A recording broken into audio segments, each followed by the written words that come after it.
The stage was set. The world was watching. And once again, Japanese baseball delivered something that left even the most seasoned American baseball analysts completely speechless. Because when you talk about the World Baseball Classic, you are not just talking about a tournament. You are talking about national pride, generational talent, and the kind of moments that remind the entire world why baseball is still the most emotionally charged sport on the planet. And on this particular night, Japan gave the world everything. A grand slam from the man everyone expected to deliver. A jaw-dropping performance from the player nobody outside of Japan truly believed in yet. And sitting in the stands, watching every single pitch with quiet intensity, was the Emperor of Japan himself. Let that sink in for a moment. The Emperor of Japan was there. When American media caught that image, the reaction was immediate. Reporters, analysts, and broadcasters across MLB networks stopped their usual programming because this was no longer just a baseball game. This was a cultural moment, a national statement, and the performance on the field matched the significance of the occasion perfectly. Nobody in the stadium was surprised when Shohei Ohtani stepped to the plate in that critical moment. The bases were loaded. The tension was suffocating.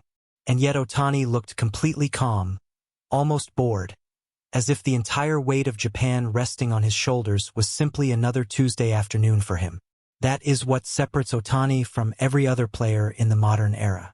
It is not just the physical tools, the bat speed, the exit velocity, or the arm strength that scouts obsess over every spring. It is the composure, the absolute refusal to allow the moment to become bigger than himself. And then he swung. The crack of the bat told the entire story before the ball even landed. A grand slam, for runs, Japan erupting, the Emperor rising to his feet along with 35,000 screaming fans who had waited their entire lives to witness exactly this. American broadcaster Jeff Passan captured the reaction perfectly when he wrote on social media, "The moment Ohtani connected, every person in that stadium understood they were watching history." That is the kind of thing you tell your grandchildren about. For Dodgers fans, this moment carried extra significance. Because watching Ohtani perform at this level on the international stage only reinforces what Los Angeles already knows. They did not just sign the best player in baseball. They signed someone who performs at his absolute peak when the pressure is at its absolute highest. The WBC Grand Slam was not a surprise. It was a confirmation. Ohtani himself spoke briefly after the game with his characteristic humility. "I just tried to stay within myself and make good contact." When your teammates are on base, all you can do is trust your preparation and commit to the swing. That quiet confidence is what makes Ohtani simultaneously the easiest and most terrifying player in baseball to analyze. He never promises anything. He simply delivers everything. Here is where the story gets genuinely fascinating for American baseball audiences, because while Ohtani's Grand Slam will dominate the highlights for days, the performance that left MLB analysts truly buzzing was not from the most famous Japanese player in the building. It was Masataka Yoshida. Boston Red Sox designated hitter and outfielder Yoshida has spent the better part of 2 MLB seasons quietly proving that Japanese baseball produces hitters at an elite level that American scouts have historically undervalued. But his WBC performance did something that 2 seasons of regular season statistics somehow could not fully accomplish. It forced the American baseball conversation to stop, pay attention, and ask a question that should have been asked much sooner. Is Masataka Yoshida actually one of the best pure hitters in the world right now? The answer, based on what the WBC delivered, is becoming increasingly difficult to argue against. Yoshida's plate discipline throughout this tournament has been nothing short of extraordinary. Where other hitters expand their zone under pressure, where other players begin chasing borderline pitches when the moment gets heavy, Yoshida does the exact opposite. He gets quieter, more selective, more dangerous. His ability to identify pitch type and location within milliseconds of release and then make the split-second decision to attack or take, that is a skill that separates average hitters from historic ones. An internal source close to the Red Sox organization revealed that Boston's coaching staff has been particularly impressed with Yoshida's mental approach during high-leverage situations this spring. They came into the WBC wanting to see how he handled the weight of national expectations. What they saw exceeded every internal projection. Yoshida himself addressed the moment with characteristic focus after one of his standout performances. In Japan, we grow up understanding that baseball is not just a game. It is a responsibility to the people watching. When I step into the batter's box wearing this uniform, I think about everyone who believes in us. That motivation never goes away. For American audiences still getting to know Yoshida as more than a name on a Red Sox roster, this WBC is serving as a formal introduction. And the introduction has been remarkable.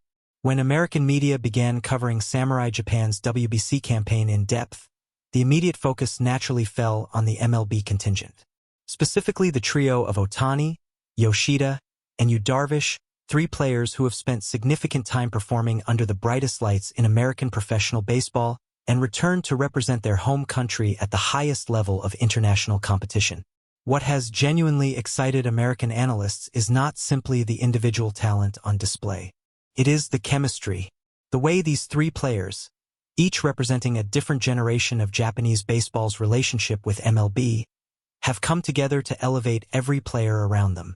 Darvish, the veteran presence whose career has spanned multiple franchises and countless pressure situations, brings something to this roster that statistics simply cannot measure. Experience. The kind of knowledge that only comes from having stood on a mound in Game 7 situations, having faced elimination, having pitched through adversity at the highest level on both sides of the Pacific Ocean. MLB Network analyst Harold Reynolds captured this dynamic during a recent broadcast when he noted that what you are seeing with this Japan team is not just talent. It is mentorship in real time. Darvish is teaching by existing in that environment. Younger Japanese players on that roster are absorbing every single thing he does. That mentorship dynamic extends beyond Darvish. Ohtani and Yoshida both carry the weight of their MLB experience into this tournament in ways that are visibly impacting their teammates. The confidence with which they approach at-bats, the composure they display in critical defensive situations, the way they communicate with younger players in the dugout. All of it creates an environment where Samurai Japan is not just playing the WBC. They are setting a standard. But perhaps nothing in this entire tournament captured the global imagination quite like the revelation that His Imperial Majesty the Emperor of Japan was in attendance for this match. American media, which does not always prioritize international baseball coverage at the level it deserves, suddenly found itself scrambling to contextualize what that presence meant.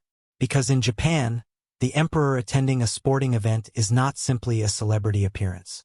It carries deep cultural and historical significance that extends far beyond baseball. ESPN's international coverage team immediately pivoted to explain the cultural weight of the moment to American audiences. The phrase that circulated most widely on American sports media platforms was direct and impossible to ignore. The Emperor of Japan was there. Those 5 words communicated everything. This was not a regular season game. This was not even a typical international tournament. This was a moment of national identity, of cultural pride, and of collective Japanese achievement being witnessed and validated at the highest possible level of official recognition. Players on the Samurai Japan roster spoke after the game with visible emotion about what the emperor's presence meant to them personally. Representing your country is always meaningful. One player said quietly in the post-game press area, "But knowing the emperor himself came to watch us play, that changes something inside you. You find something extra that you did not even know you had." That emotional fuel was visible in the performance on the field. Every player moved with slightly more urgency. Every pitch carried slightly more intention. Every swing reflected the understanding that this game existed on a level beyond wins and losses. The broader conversation that this WBC performance has ignited in American baseball circles goes beyond any single grand slam or any single standout hitter. It is a conversation about respect, about recognition, and about the evolution of how MLB and American baseball culture views the Japanese game. For decades, Japanese baseball was discussed in American media primarily through the lens of individual players who crossed the Pacific.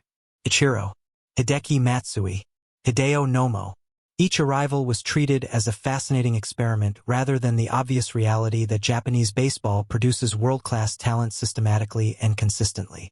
What Ohtani, Yoshida, and Darvish are doing in this WBC, backed by a supporting cast of players who continue to impress with their fundamentals, their discipline, and their competitive intelligence, is completing a conversation that Ichiro began more than 2 decades ago.